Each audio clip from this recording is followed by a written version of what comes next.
Now, in a lot of applications, we need to know something about the currently logged in user, like their user ID, their name, their email, their picture, and so on. We refer to these attributes as their profile.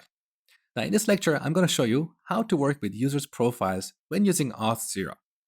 So first we go to our authentication service. Here in the constructor, we subscribe to authenticated event, which is raised when the user logs in.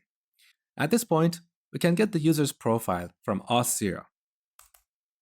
So after storing their ID token in local storage, we call this.lock, our entry point to Auth0, and then call getProfile method.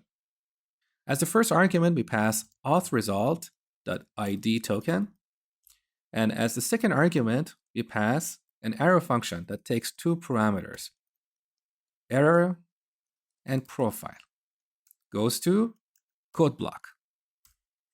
Now, if we have an error, perhaps we want to display an alert or something to the user.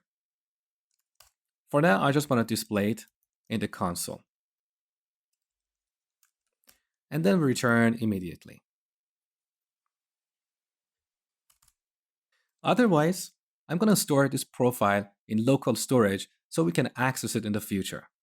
So local storage, that's set item, give it a key.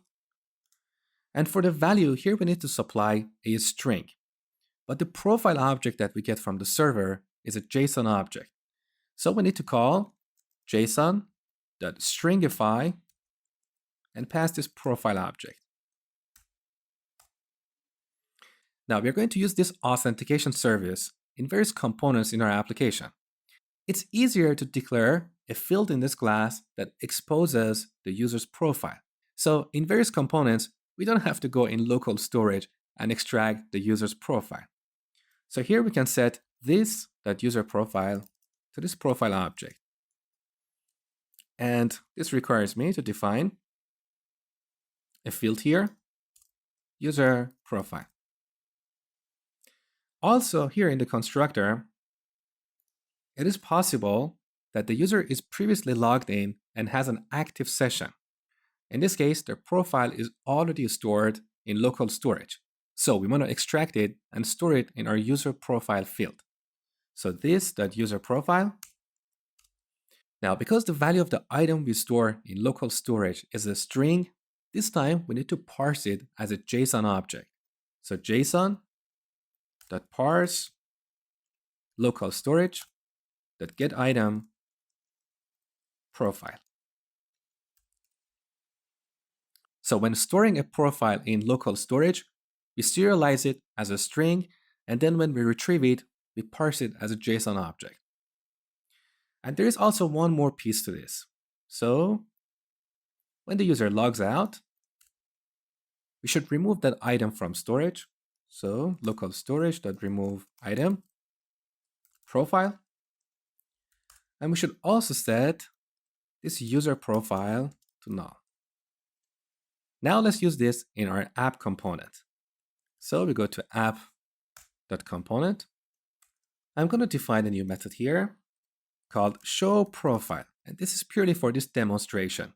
In a real-world app, chances are you have a separate page for the user's profile with a form to edit some of these attributes. In this lecture, I don't want to waste time building a form because you already learned how to do this in my beginner's Angular course.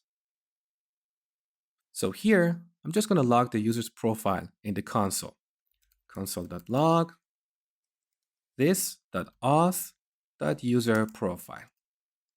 And I'm also going to go in app component, duplicate this logout button, change the label to show profile, and change this to show profile. So I want to render this button only if the user is authenticated. Let's look at the result.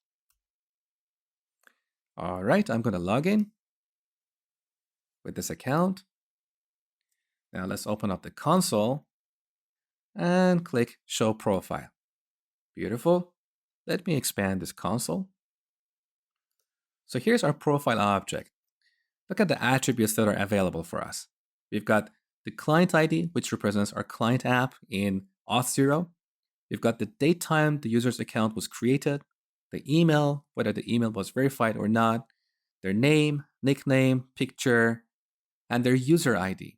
So if you want to associate this user object with some other objects in our database, like their photos, their events, their tweets, this is the identifier that we need to use.